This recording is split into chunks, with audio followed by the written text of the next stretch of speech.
Pag tinitingnan mo, ano ang legacy nitong administrasyon na to? On the third year, sasabihin ko, isang legacy, budol. Binudol tayo sa unity, binudol tayo sa continuity, binudol tayo sa infra fund, walang build better more, budol ng budol. Saan nga nakakita ng governance na budol? Tanong natin sa best friend. Anyway, katabi ko po yung kanyang BFF, Kamalo, baka gusto niyan susulat. Ay, hindi. Alam mo, ang problema, hindi namin ito linabas, but we did a correlation study between the fall of the trust of the President from the time my BFF became the spokes. There is a direct correlation. Tuwi siya nagsasalita, umuusad.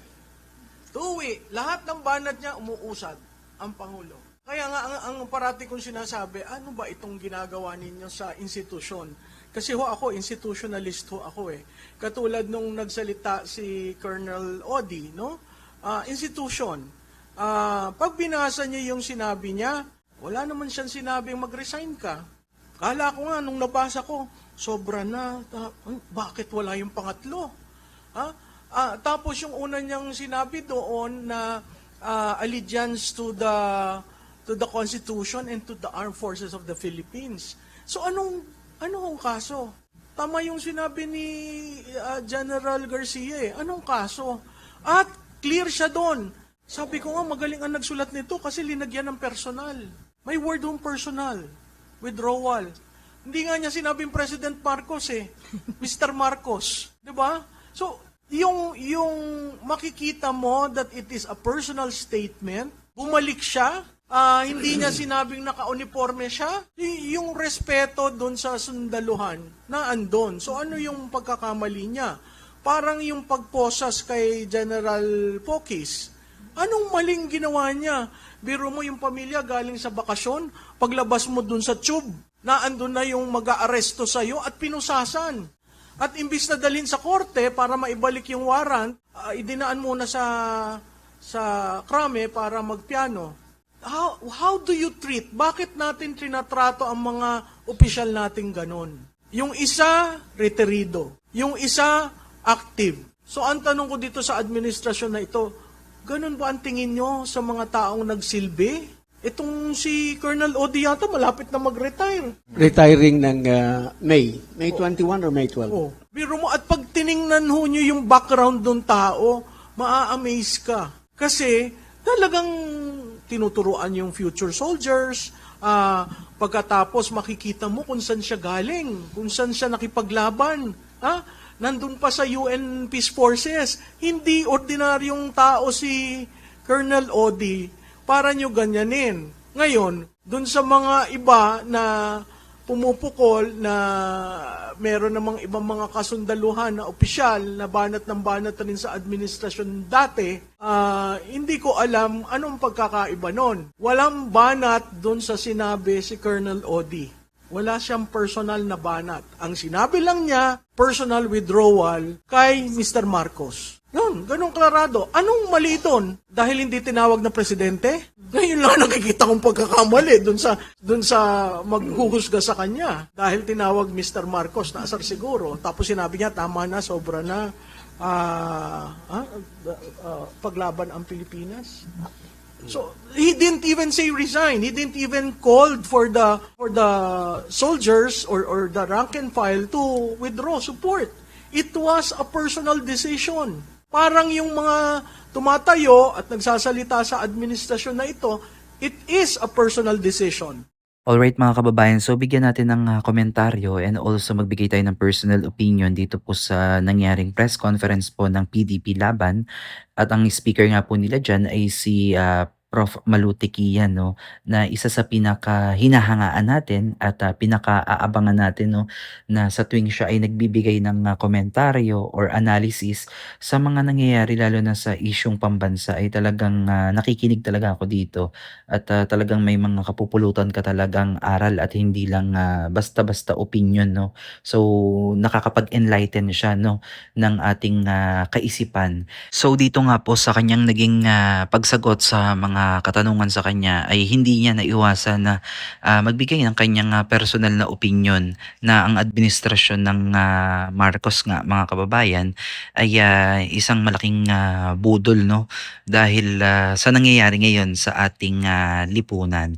At personally mga kababayan ay na-experience din natin yan, no, kasi kaya nga natin sila sinuportahan nung 2022 elections ay dahil gusto natin yung tunay na pagbabagong daladala ng kanilang tandem, ng Duterte Marcos tandem, no, at uniteam nga yung kanilang isinusulong para sa unity, no. Pero sa ngayon mga kababayan, nakikita nyo naman na talagang hati at talagang nagkawatak-watak ang Filipino dahil nagkaroon sila ng kanya-kanya syempre supporters, kagaya nga po ng may mga loyalista, may mga DDS, at ngayon ay may mga kakamping na dating dilawan. So masasabi natin talaga na parang nabudol tayo, no? At ayan ay personal kong opinion dahil nga syempre sa nakikita natin ngayon na nangyayari sa ating bansa na nawala yung continuity nung nakaraang administrasyon na sanang makagawa ng build. Mas maraming mga infrastructure, mas maraming mga big tickets na proyekto ng gobyerno. Pero ngayon mga kababayan, wala tayong nababalitaan na malalaki talagang legasiya na naiwan ng administrasyon ng Marcos, kundi nakapag-focus na lang yung ating mga government officials, mga tao doon sa pagbabantay kung maibabalik ba yung mga nanakaw na pondo ng ating kaban. So doon pa lang mga kababayan parang masasabi mo talagang nabudol tayo, no. Nabudol in a way na naniwala tayo sa mga matatamis nilang pangako ng tunay na pagbabago at mas mga progresibong ekonomiya ng Pilipinas. Pero wala mga kababayan, kabaliktaran yung nangyayari at hindi naman yan maitatago dahil mismong mga expert na yung mga nagsasabi na talagang ang ekonomiya ng bansa ay patuloy na bumabagsak at ito ay hindi basta-basta kwento lang, no, dahil hindi lang naman sa atin nanggaling yan. Maraming mga sources ang nagbigay at nagpahayag niyan na talagang hirap ngayon ang ekonomiya ng bansa dahil sa kinakaharap nga pong korupsyon, no. Maraming mga investor, maging foreign man yan or local, na ayaw maglabas, ayaw mamuhunan dito sa ating bansa dahil nga po sa issue ng korupsyon. So again mga kababayan, itong mga opinion na lumabas sa bibig ni Prof. Malu Tiquia ay isang personal, no, kasi syempre isa siyang nag-a-analyst o nag-a-analyze siya ng galawan sa gobyerno at sa politika, 'di ba? Political analyst, no.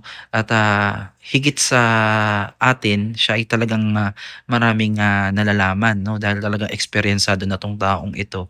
At doon naman sa ating personal opinion, no, personal na karanasan, talagang masakit para sa atin bilang isang mamamayang Pilipino na pagnakawan, no, na dapat itong mga government official na ating inihalal at pinaupo dyan sa kanilang mga tinakbuhang pwesto ay sila dapat yung nagkakalinga sa atin at sila yung gumagabay sa atin kung saan tayo patutungo. Pero in this case, makikita natin na talagang nakafocus na lang sila dun sa mga personal nilang nagiging issue, no. Yun na yung nangyayari, nawawala na talaga yung tunay na serbisyo para sa publiko, kagaya ng mga problema sa healthcare system, educational system.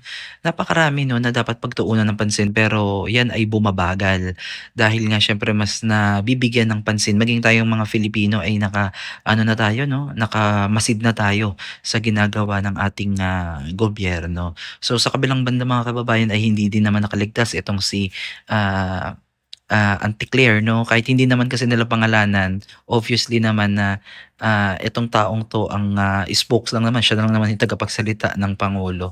Na kung minsan kasi mga kababayan or madalas itong mga lumalabas sa bibig kasi ni Anticlair ay siyang nagpapasama, no, dun sa sitwasyon, no. Minsan kasi yung mga the way siyang mag-construct ng kanyang mensahe ay parang mas lalong naiinis, no, yung mga tao na nakikinig sa kanya.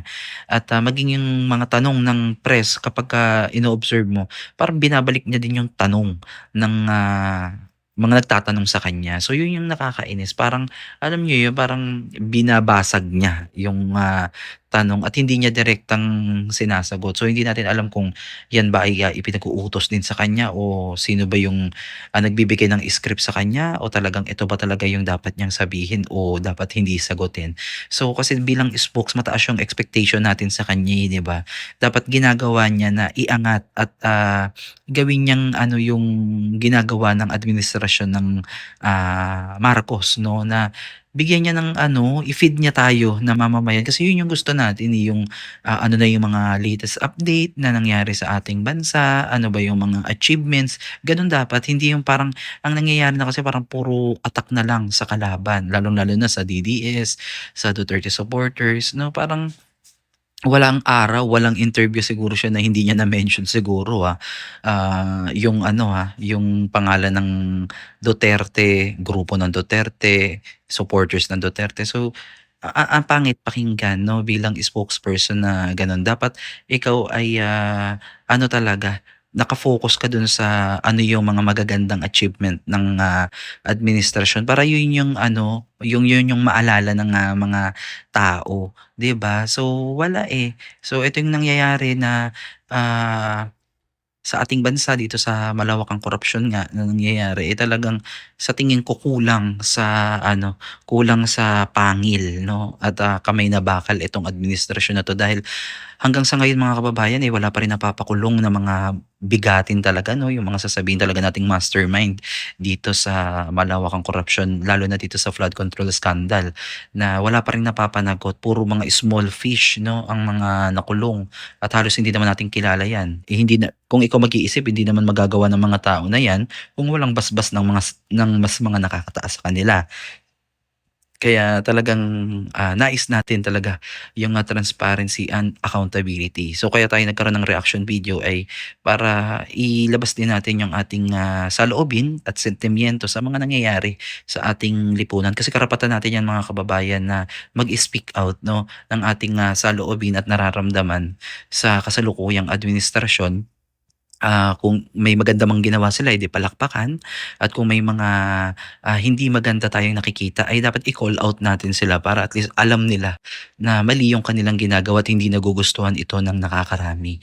At again, mga kababayan at ang punot dulo talaga ng lahat ng ito ay ang matinding, korapsyon sa gobyerno natin na kinakailangan talagang, ayusin 'no at, dapat pagtuunan ng pansin, bigyan ng, pangil at, bigyan ng, diin ang, accountability and transparency sa loob at labas ng, gobyerno upang nang sa gano'n ay tuluyang manumbalik 'no, yung, tiwala ng taong bayan. Kasi 'pag once na nawalan talaga ng tiwala ang taong bayan, mahirap mo nang i-implement yung, mga batas na mas, kinakailangan o makakabuti kasi wala ng tiwala yung taong bayan sa gobyerno at ayun yung ayaw nating, mangyari mga kababayan dahil gusto natin na maging peaceful at dahil nasa, demokrasya tayong, bansa ay, nais natin ng lahat ay, maayos 'no at, nadadaan sa mahinahong, uusap o pagtitipon kagaya ng mga rallying nangyayari ngayon mga kababayan na masasabi naman natin na peaceful 'no at wala tayong nakikitang sedition diyan. Dahil hindi naman tayo nag-i-invite ng, paghihimagsik na gagamitan ng dahas o gagamit tayo ng armas para labanan ang gobyerno, hindi. Tayo ay, nagtitipon-tipon upang ipahayag ng, mapayapa yung ating saloobin na galit tayo dun sa nangyayari ngayon sa ating, bansa. Galit tayo sa mga leader 'no, na hindi nila nagagampanan yung kanilang mga tungkulin ng maayos. Dahil kung maayos yung mga kababayan, hindi magra-rant, hindi magagalit, hindi lalabas sa kalsada itong mga taong ito. Maging tayo 'no, kung nakikita natin na maganda yung, pamamalakad, hindi tayo magsasalita. Hindi tayo magpo-post sa social media, hindi tayo, magkokomento ng hindi maganda. Pero itong mga nangyayari na 'to mga kababayan ay may domino effect.